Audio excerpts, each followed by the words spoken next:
парлумони исроил рӯзи якшанбе ба ҳайати ҳукумати нав ки сиёсатмадори ростгаро Нафтали Баннет ва чапгаро Яир Лапид пешниҳод шуда буд овоз доданд. Сарвазир Бенямин Нетаньяҳу ки 12 сол сари қудрат буд 23 март пас аз интихоботи чоруми ғайриновбатӣ дар 2 сол натавонист девони вазиронро ташкил кунад.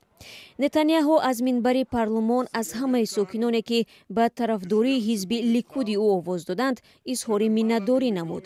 ӯ ваъда дод ки кор дар заминаи таъмини мавҷудияти давлати Исроил, амният ва шукуфоии онро идома медиҳад.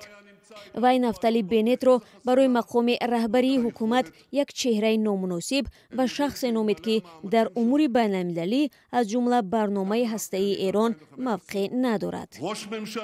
сарвазири Исроил бояд ба президенти Иёлоти Муттаҳида оид ба масъалаҳое ки ба мавҷудияти мо таҳдид мекунанд негуфта тавонад. вай ба онҳое ки ҳоло дар Теҳрон хушҳолӣ мекунанд инчунин ба Ҳизбулло ва Ҳамос ҳушдор дод ки мо ба зудӣ бармегардем. ба рақибони сиёсии дохилӣ низ гуфт ки набояд ором бошанд. ман шуморо ба мубориза бо ин ҳукумати зараровар ва хатарноки чапгаро барои сарнагун кардани он равона мекунам. бо ёрии худо ин зудтар аз оне рух хоҳад дод ки шумо фикр мекунед.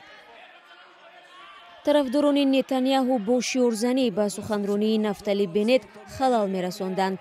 Беннет нахуст вазири пешинро барои дастовардҳояш ва президенти Амрико Ҷо Байденро ба хотири дастгирӣ ба ҳангоми амалиёт дар Ғаза ташаккур гуфта, ҳамзамон оиди самти ояндаи кораш ҳарф зад. вакилони ҷонибдори Нетаньяҳу бадхашмона, шармандагӣ ва дурӯғгӯ гӯён фарёд мезаданд. баъзе аз онҳоро муҳофизони парлумон аз толори маҷлисгоҳ берун намуданд.